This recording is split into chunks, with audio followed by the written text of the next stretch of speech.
Welcome to Cordell Cordell's Men's Divorce Podcast, bringing you information for guys before, during, and after divorce, and everything related to family law. This podcast is not to be taken as legal advice, and no attorney-client relationship is established.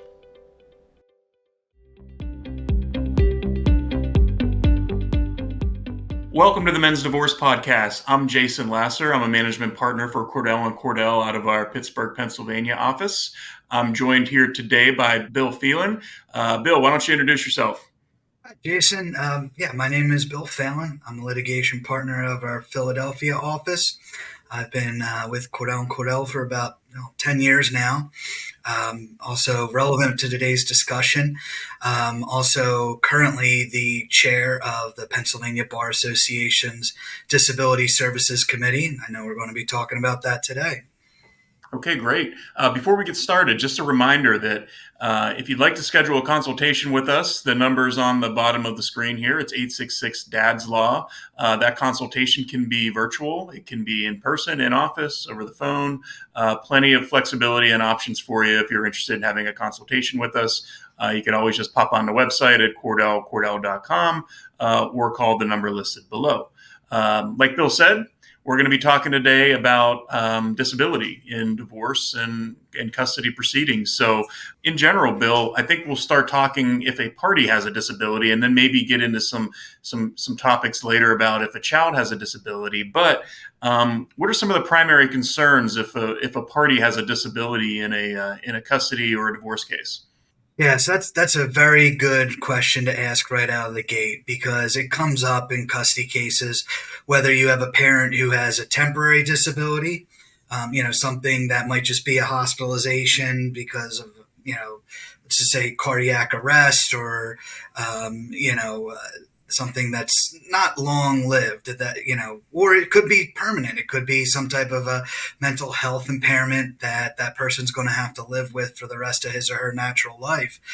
It's something that will probably factor into most custody cases. I think, Jason, your and I experience has been in Pennsylvania, and that is disability of a parent is one of the 16 factors that a custody court has to look at when awarding legal or physical custody. And so, but the inquiry usually, or depending on your jurisdiction, it shouldn't stop there.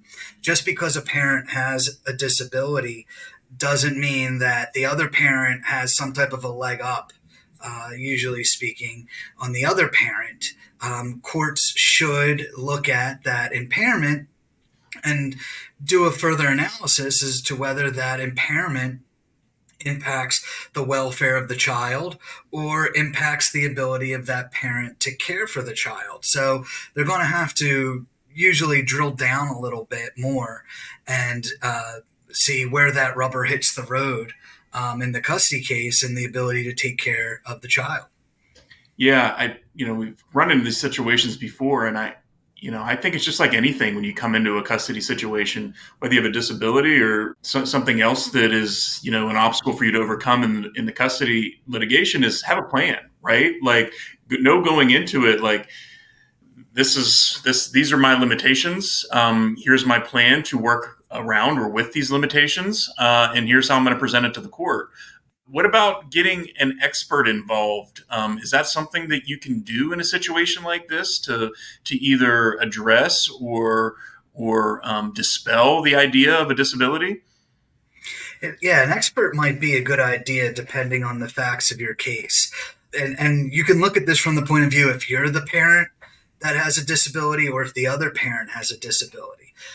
So if you're the parent who has a disability, and at the end of the day, you and your medical professionals have no concern about your ability to care for your children, that might be a good way to bolster your case or vindicate yourself in the eyes of the court that, despite having an impairment, that at the end of the day, there's not going to be some type of an issue. And having a third-party expert do a custody evaluation is certainly a good option to have. Now, if you're on the other side and you're the other parent is the one who has a disability, and you are wanting to show the court that there is an issue with an ability of that person to care for the child, or even, that person may present a risk, you may want to look at having an evaluation done there. And depending on depending on your jurisdiction and the type of case, there may even be different types of evaluations available. Usually in our world, when we think of a custody evaluation, you think of somebody who talks to both the parents, may talk to the child, may talk to third parties who are involved in the child's life. But they may also look at what's called collateral interviews with treating professionals for each parent. So that may include your primary care physician, that may include a therapist or a psychiatrist, may talk to somebody who is providing physical therapy to the parent with a disability. And all of that will get flushed out, ideally, in a report that comes from these third-party evaluators.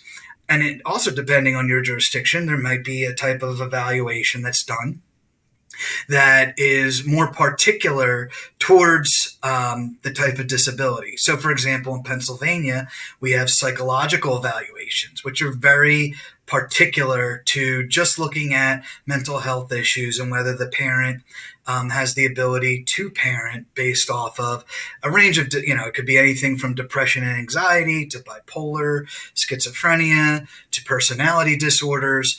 And that's very tailored towards that type of issue.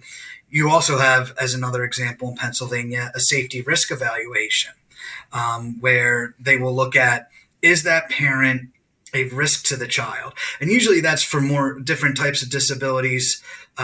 Mental health can be one, but also substance abuse disorders can come into play there to see, this parent, whether they abuse alcohol or recreational drugs, prescription drugs, whatever the case may be, are they a risk at the end of the day to the child? So that is something that for parents on both sides of this issue could look at to properly defend themselves, or to bring to the court's attention serious and germane issues regarding the welfare of the children.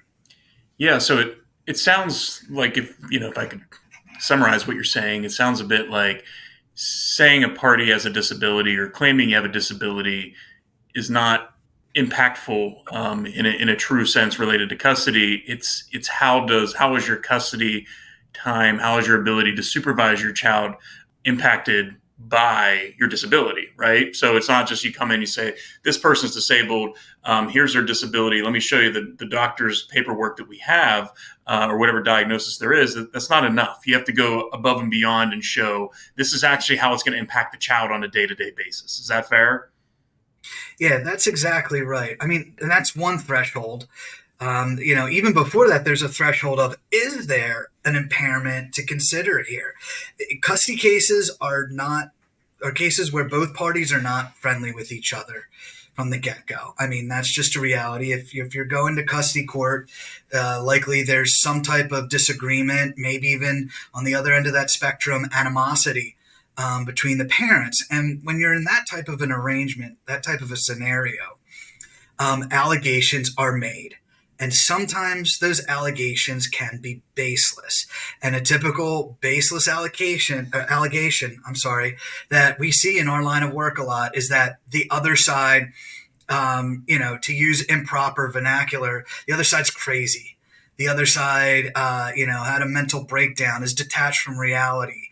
Or there's an improper assumption that, because a parent might be vision impaired or hearing impaired or in a wheelchair, that they can't care for the child. So the first threshold is, especially for mental health, which is not apparent. You can't really tell a lot of mental health issues just from looking at somebody and sometimes even interacting with them at a general level, that they have an impairment. You have to see if they actually have one and explore that. So that's the gateway threshold that you have to look at. Is there really an impairment? When you're in a situation where allegations are flying left and right about the other side, that may end up not being true. They're just saying it because they dislike the other side.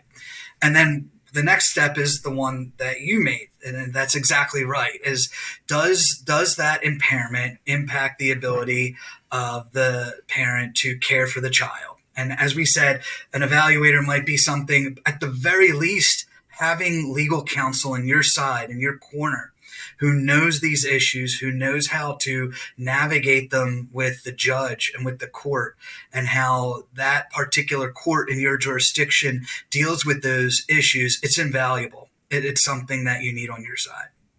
Great. Okay. Hey, I meant to mention at the beginning, and I'll say it now while we're transitioning here a bit. Nothing in this conversation should be considered legal advice. If someone's listening today or watching today and truly is seeking out legal advice, please schedule a consultation, talk with one of our attorneys. But this should not be a substitute for legal advice. Moving on, support. So, Bill, tell me, what should we be considering when support is at issue when a party either has a disability or someone is claiming that there's a disability involved? Yeah, so this will also be very fact specific and specific on what state you're in, maybe even what county you're in, and how the court treats it. Now, usually, if there is somebody who has a disability, if it's significant enough, they may claim, I am not able to earn an income because of it.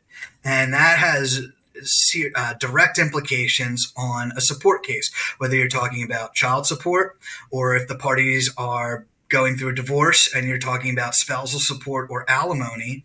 The court may need to look at what is each side earning, and some laws out there do say, look, forecast a little bit. What is the ability of one of these parties to earn more in the future? And if you have a disability, that will have direct implications on these considerations depending on your court and your situation. So if you're the spouse who has a disability, the first thing you need to do is make sure that you have proper medical care. I mean, that's practically what you need day to day to get by, to be able to have a meaningful life. But if you can't work, make sure that you have medical professionals that are treating you who may be able to opine in that regard later on if your case has to go to litigation and you have to address these issues in front of a judge. That way you have your medical professionals on your side from the get-go. Of course, having competent legal counsel to work with those medical professionals, like the attorneys at Cordell Cordell, is vitally important for that type of an issue, and that's the next step on it. But make sure that you're treating your disability from that vantage point. And part of that goes with documentation too. That there's, depending on the type of disability, there's certain type of documentation that maybe need to be lined up. You may even be required to present some of that documentation to your trier of fact in your case. So it's good to have that from the get-go.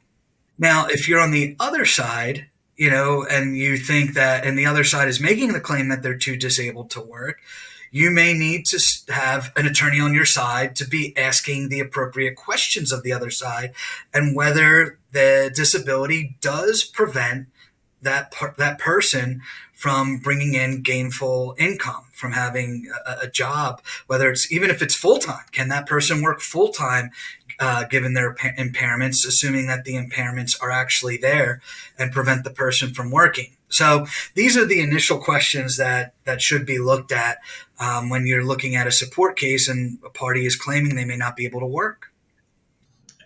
This question is an interesting one, and it probably is going to sound silly when I say it, but I'm going to say it anyways.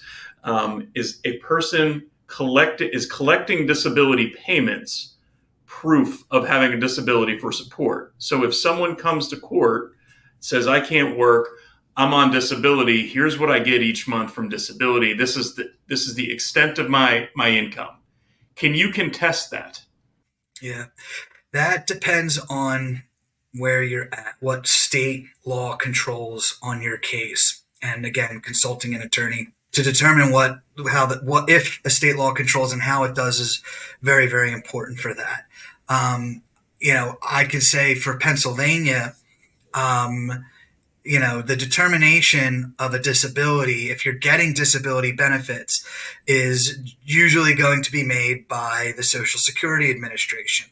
That is a federal agency. However, when it comes to whether a party can work and what their income is, based off of whether they can work or not, that determination is made by a state court.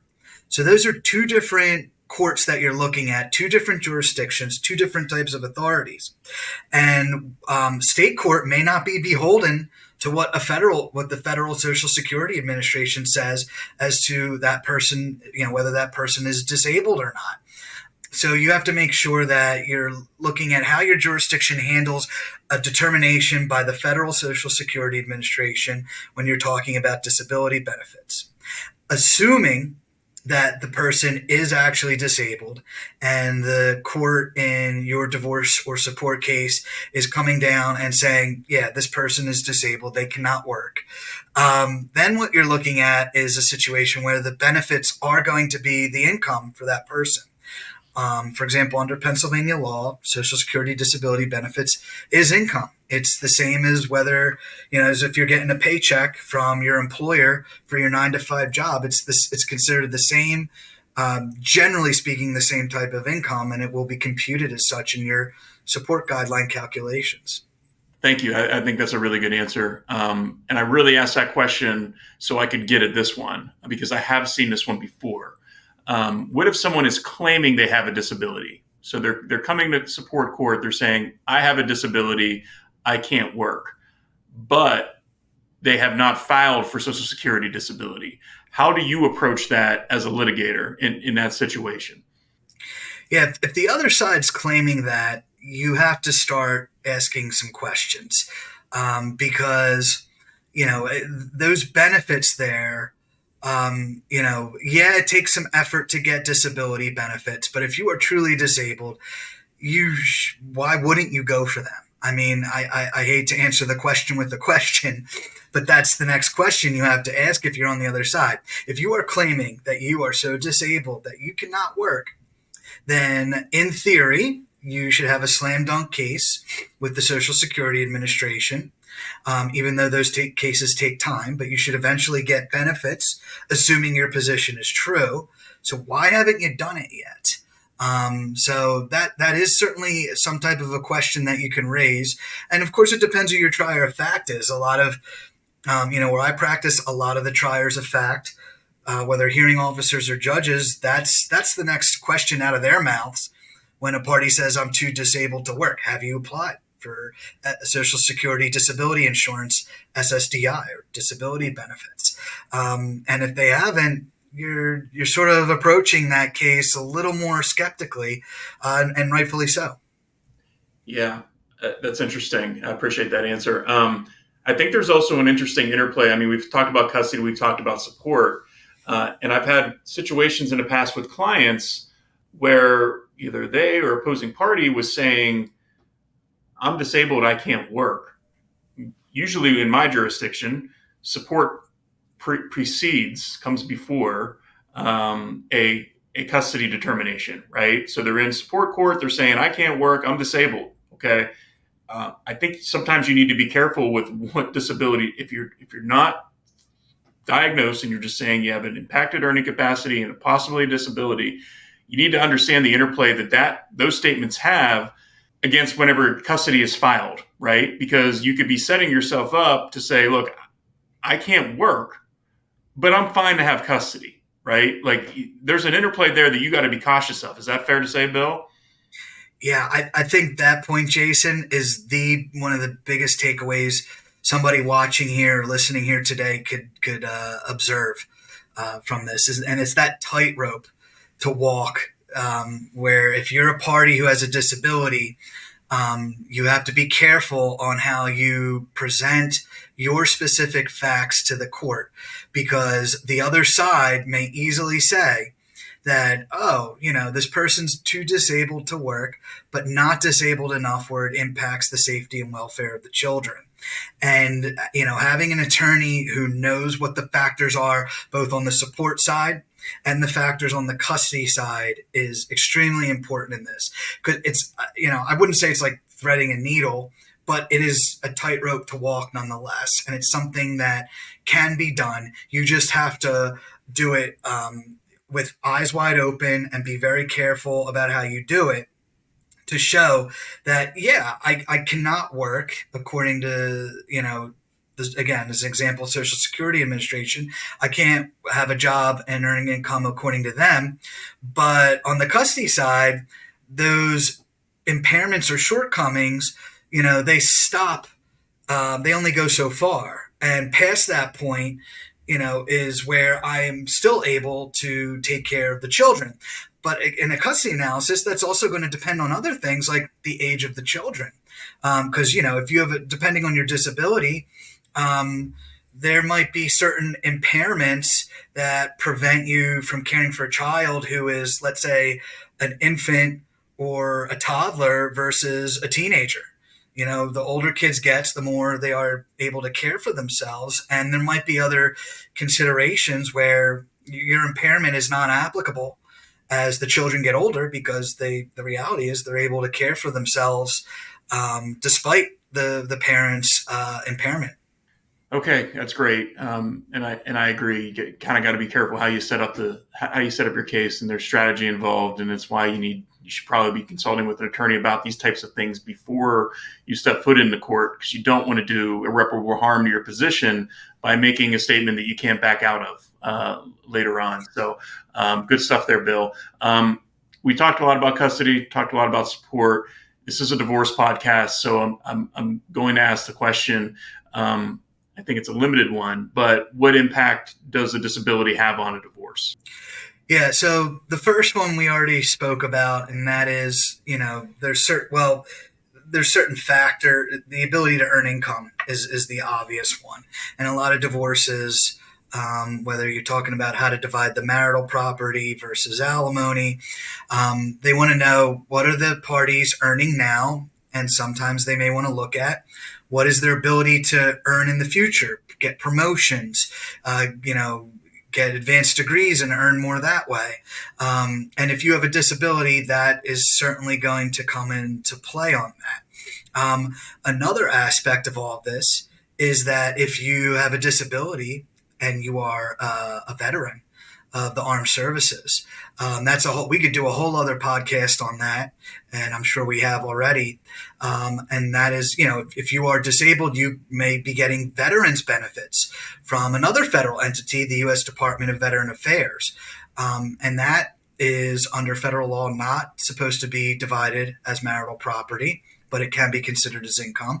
And another consideration is with the pension. If you were in the military and you served long enough to earn a pension from the military, and there's a disability may come into play in how much you get, and there's offsetting there with military pensions based on other factors, that's something that you should look at too. And that's certainly something that our firm has had significant experience with. So those are some of the other parts of a divorce where disability comes into play with benefits. And then a third item I would throw out there too is disability insurance. So during the marriage, sometimes people get it through their employer, and you see it on your paycheck as a deduction. Some people go to private insurance companies and get policies directly. But if you have a disability insurance policy that was obtained during the marriage, and let's say hypothetically the disability was incurred by that person during the marriage, and there's a payout from that policy, that might be marital property. That might be something that has to be looked at. So that's also something that you want to be aware of going into the divorce process. Yeah, and just real quick to add on to that, if it is a significant disability to the point that your mental capacity or a party's mental capacity is questioned, okay, it could impact your ability to consent to a divorce, right? Or to come to an agreement in the divorce process itself. So just other things to consider. I mean, those are rare, and it takes a really significant disability to impact that. But it is something that we do come across, and it is another consideration that has to be given anytime there's a disability, and especially one that is causing someone to be some level of incapacitated. Yeah. Great point. Absolutely something to be aware of going forward.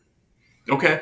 Just want to change gears quickly to a child with a disability. So, when we talk about children with disability, we're talking about two main things: custody and support. So, what should be considered when you have a child with a disability when it comes to custody?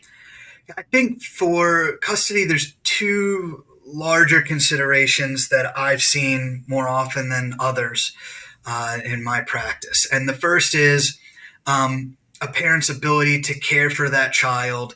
And part and parcel of that is caring for being able to care for that disability.